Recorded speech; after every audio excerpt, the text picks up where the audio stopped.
c'est l'expérience de la messe, l'expérience de la noce. Jésus, pendant la noce, nous enlève toutes nos armes. Nous ne pouvons plus nous protéger par nous-mêmes. Nous sommes dépendants de Dieu, dépendants de Jésus, dépendants de la prière, dépendants des anges et des saints, dépendants de la Mère de Dieu. Et nous devenons des enfants de Dieu. Nous sommes une armée d'agneaux. C'est pas très fort, hein? Face au loup, face au lion, nous sommes une armée d'agneaux envoyés. C'est ce que fabrique l'Eucharistie. C'est ce que fabrique ce grand banquet. Nous sommes transformés en agneaux qui permettent à nos frères et sœurs de ne plus avoir besoin d'armes. On n'a plus besoin de faire de registre des armes à feu. Nous avons au-dedans l'arme à feu par excellence, le feu de Dieu qui vient brûler les cœurs et réparer tout le mal qui a été fait à certains. Il y a une bataille entre le ciel et la terre, une bataille pour que la nouvelle Jérusalem s'installe chez nous. Nous sommes appelés à porter cette vie nouvelle qui n'a pas de fin.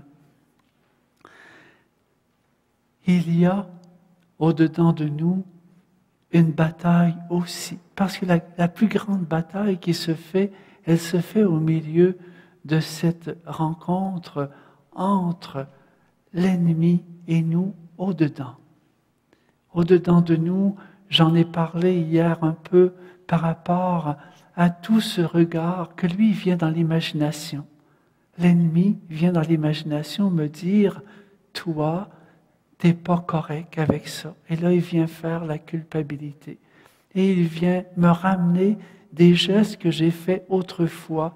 Il vient des gestes que Jésus a pardonnés, mais lui veut les relever pour m'accuser encore. Et là, le grand combat intérieur, et là, je ne veux plus laisser Jésus habiter en moi. Laisser Jésus me remplir parce que l'ennemi m'a trompé. Je suis armé de cette vie nouvelle pour transmettre une bénédiction et non pas pour transmettre la peur ou la culpabilité ou la mort. Je vais en communion avec les responsables de l'Église, je vais en communion avec les saints, je vais en intercession avec les défunts, je vais partir en mission. Et tous ceux qui souffrent au purgatoire, sur la terre, deviennent ceux à qui je transmets cette bénédiction. Je ne peux jamais être en vacances quand je sors de ce grand banquet. J'ai reçu la piqûre dans le cœur de Jésus. L'agneau, comme immolé, me transmet son mal de cœur, de tous ceux qui profanent son nom, de tous ceux qui profanent la vie des autres, de tous ceux qui viennent blesser les autres, de tous ceux qui viennent enlever la vérité, tromper. Je pars avec cette bénédiction de Dieu où on donne cette bénédiction qui vient réparer ce mal et aussi faire face à un mur avec l'agneau de Dieu. Devenir au-dedans de nous ces agneaux qui portent un émerveillement d'être choisis. Et comme Marie, qui elle, quand elle a reçu Jésus dans son sein par l'Esprit Saint, elle a vécu cette expérience d'être habitée jour et nuit. Et qu'est-ce qu'elle a vécu?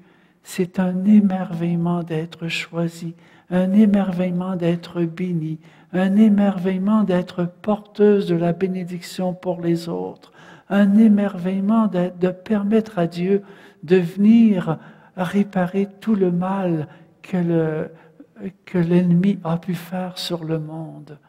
Nous sommes, nous, aujourd'hui, venus pour accueillir cette grâce extraordinaire de la bénédiction de l'Eucharistie, cette bénédiction du banquet de l'agneau, cette bénédiction des noces, de la fête, de la danse, comme ceux qui chantent nous le redisent. Et nous sommes face à ce mensonge que l'on essaie d'organiser toujours. Depuis que Jésus a vécu sur la terre, il y a une opposition qui s'est faite. Savoir que ce n'est pas les ennemis visibles qui sont les plus dangereux, ce sont les invisibles qui passent par l'intérieur de nous et qui passent aussi par l'intérieur de certaines personnes et qui viennent fausser ce grand trésor. Ce sacerdoce, nous sommes des prêtres envoyés dans le monde avec cette puissance de la prière.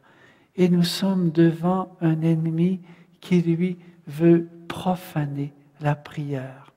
Et qu'est-ce qu'il fait pour la profaner? Il vient me dire que ma prière, elle n'est jamais exaucée. Ça ne vaut pas la peine de prier. Quand il me voit faire le chapelet, il me dit pourquoi tu perds ton temps avec ça? Puis moi, je tiens à mes affaires, je fais mon chapelet en 10 minutes tous les jours, j'ai fait ma job et je l'oublie après. S'il vous plaît, ne faites pas ça. Entrez dans cette bénédiction où, avec la Mère de Dieu, même si ça prend 2 heures à faire un chapelet, vivre avec elle cette union à Jésus. Parce que dans cette Eucharistie, j'ai vécu la communion, comme Marie, dans son sein, avait reçu la présence de Jésus, l'a gardé 9 mois. Nous autres, depuis notre première communion, nous pouvons garder cette présence 24 heures par jour, notre vie durant. C'est un cadeau immense de pouvoir vivre cette plénitude avec Marie, recevoir cette grâce. Et en même temps, la bénédiction, je recevais une maman qui avait un cancer de l'utérus et elle avait 7 enfants. C'était le médecin lui disait, il te reste une année à vivre, faut que tu règles tes affaires. Et on a fait juste à l'intérieur de cette Eucharistie la remise. Jésus, tu peux tout. 1 mois après, elle revient vers nous avec cette remarque de son médecin.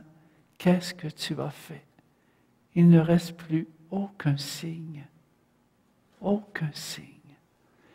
Le Seigneur, il lui a donné cette grâce-là pour pouvoir vivre cette plénitude de la bénédiction pour elle et sa famille. Et sa famille en est toute reconnaissante et transformée. Une autre expérience, il y a 3 ans, un jeune papa arrive à la soirée de prière et à travers l'Eucharistie, il met cette intention, son père, cancer généralisé. Mais là, son père n'était pas un priant, il était l'opposé, il n'était pas converti. Et il lui restait 3 mois à vivre selon son médecin et son fils demandait vraiment une conversion. Et on a obtenu du Seigneur pendant la prière que le Seigneur le touche. 1 mois après, il venait faire des examens, les derniers examens à l'hôpital avant sa mort. Et le médecin se demandait ce qui se passait. La nuit d'avant, il était venu prier, il était venu coucher chez son fils, puis le petit gars de son fils de 7 ans avait une image de Jésus sur son lit. C'est là que le grand-père avait passé la nuit. Et c'est la première fois qu'il priait de sa vie. Il s'apercevait qu'il ne lui restait plus rien à vivre. Et là, il dit à Jésus, pardonne-moi tout ce que j'ai fait de mal. Il a juste dit ça. Et il est allé voir le médecin parce qu'après les radiographies, le médecin voulait voir rapidement. Et le médecin devant son fils, lui a dit, « Je ne comprends rien, il n'y a plus aucun signe de cancer généralisé, là. Il n'y a plus aucun signe. Dans tout ce qu'on a fait comme examen, normalement, ça ne trompe pas. Et toi, là, tout ce que j'avais il y a 3 mois, est-ce que j'ai, c'est l'envers, je ne comprends rien. » Et le monsieur, lui, était sacré, gros comme le bras, buvait fort, était très violent, très dur avec sa femme. Du jour au lendemain, devenir dépendant, devenir un enfant de Dieu. C'était un bouleversement dans sa vie et il a fallu qu'il reprenne sa job. Il avait donné sa démission partout, il a fallu qu'il retourne. Quand il est revenu à sa femme, là, qu'il avait maltraité comme ça, elle n'était pas si contente que ça qu'il revienne. Elle n'était pas si contente que ça qu'il revienne avec la bénédiction de Dieu. Il a fallu que pendant 1 an, il répare le mal qu'il avait fait. Chez sa femme, les ouvriers avec lesquels il travaillait, partout où il passait, toutes les paroles méchantes qu'il avait dites. Pendant 1 an, il s'est humilié, il a fait le tour. Il était tellement reconnaissant. Ça fait 3 ans de ça. Il est devenu ce témoin. Un homme tout ordinaire, mais rempli de reconnaissance. C'est quand on vient à l'Eucharistie de savoir que nous avons cette puissance de guérison. Et je termine par une petite dernière. C'est une jeune femme qui, par chez nous, 78 ans, 6 mois à vivre, elle vient me voir, ses filles pleurent, parce qu'il n'y a plus rien à faire. Et on vient lui la remettre dans l'Eucharistie.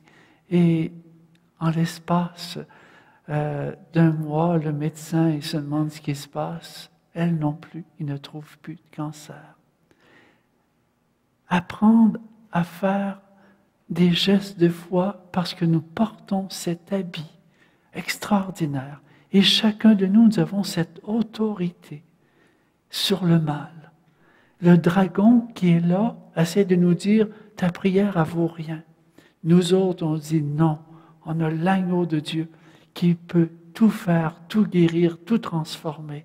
Et qu'est-ce qu'on voit? C'est des signes se multiplier.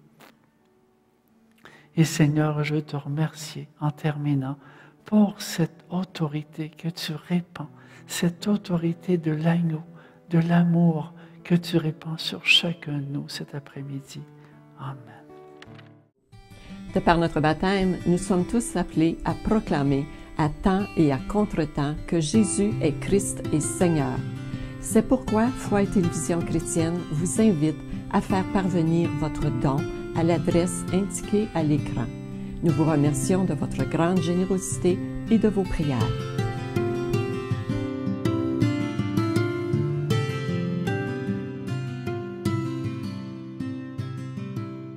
Que Dieu, c'est un Dieu de vivant et non pas de mort, pour donner la preuve de son amour qui va jusqu'au bout.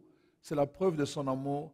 Pour aller jusqu'au bout, il a donné son Fils et son Fils est allé jusqu'à l'extrême pour que chacun de nous comprenne que si Dieu a donné le meilleur de lui-même, il peut tout nous donner. Il peut tout nous donner.